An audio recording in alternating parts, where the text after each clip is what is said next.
Почему Чингук плакал после последнего эфира? И что случилось с Тэхёном за кулисами, прежде чем произошли те объятия? Это не спекуляция. И не медийный трюк ради сезонной сенсации. Это реальность, потрясшая мировое сообщество ARMY, поклонников BTS, после прямого эфира, который казался обычным, но хранил в себе слои эмоций, невидимых на поверхности. Вопрос теперь не в том, что было сказано в эфире, а в том, что так и не было произнесено. И даже больше, почему Чон Чингук и Ким Тэхён, Ви, похоже, сдерживали в себе нечто гораздо более тяжелое, чем просто усталость. Что на самом деле произошло, когда камеры были выключены?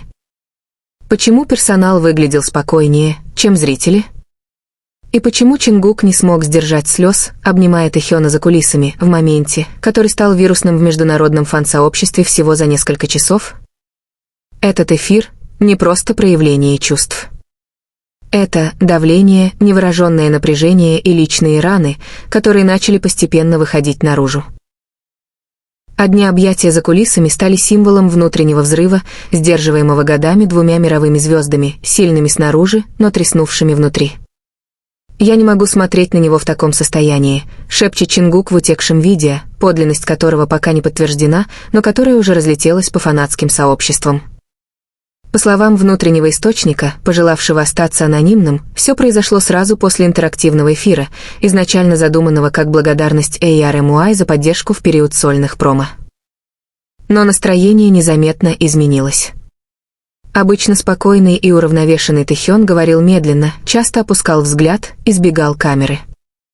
Чингук старался сохранить легкую атмосферу, но его улыбка казалась неестественной. Не прошло и часа после завершения эфира, как начались спекуляции о психическом состоянии, давлении со стороны менеджмента и даже о возможных внутренних конфликтах. Но все свелось к одному короткому видео. Чингук крепко обнимает Тэхёна, прячет лицо у него на плече и тихо всхлипывает. В тишине любой звук становится криком. Видео мгновенно стало трендом в соцсетях. Фразы «Чингук плачет» и «Объятия Тэхёна» попали в топ запросов от Южной Кореи до США. Агентство HYBE поспешило выпустить официальное заявление. Но оно лишь подлило масло в огонь. Никаких серьезных инцидентов не произошло. Все участники чувствуют себя хорошо и благодарят фанатов за поддержку, сказано в релизе HYBE Labels. Но визуальная реальность говорила совсем иное.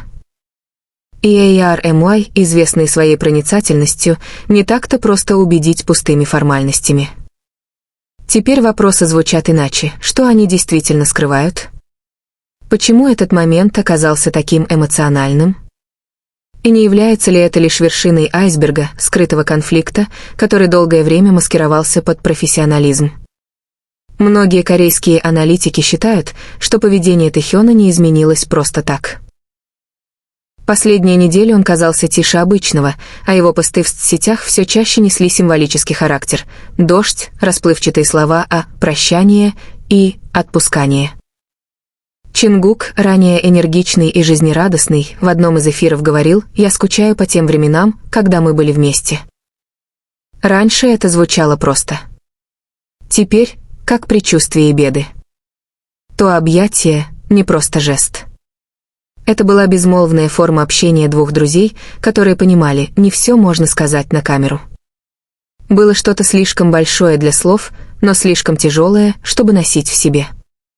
Когда фан-база с миллионами подписчиков выложила отрывок с переводом «Я действительно боюсь потерять его таким», волна эмоций охватила сообщество ARMY. Тысячи комментариев, от сочувствия до тревоги. Он всегда был тем, кто утешал других. Но в этот раз он сам нуждался в утешении, написал один из фанатов на Reddit. Это был лишь момент эмоций? Или сигнал о глубинной проблеме? Когда звезда мирового масштаба, как Чингук, плачет. И не на сцене, а за кулисами вопрос о психологической устойчивости айдолов становится как никогда актуальным. Движения Чингука, как он опустил голову перед объятием, как крепко прижал Тэхёна, показывают одно: он достиг своего эмоционального предела. Это объятие — не просто символ.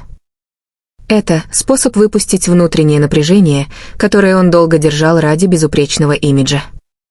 А Тэхён? Человек, который редко открывает свои чувства, выражает эмоции иначе, языком тела, визуальными метафорами, мимикой.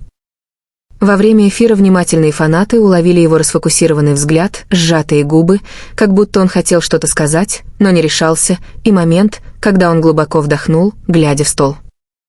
По словам специалистов по микромимике из Сеульского национального университета, это признаки внутреннего стресса, который подавляется на протяжении длительного времени. Такое состояние в психологии называется эмоциональным выгоранием в стадии подавления. То есть Тэхён не просто молчал. Он молчал, потому что не имел безопасного пространства для слов. Фраза из одного из старых эфиров внезапно снова стала вирусной. Иногда молчание — это единственный способ выжить. Тогда это казалось философией. Сегодня — криком души. Бывший сотрудник HYBE, пожелавший остаться анонимным, заявил местным СМИ, что давление после сольных промо было колоссальным, конфликты по расписанию, отложенные проекты и напряженные отношения между участниками. То, что должно было стать временем личной свободы, обернулось эмоциональной изоляцией.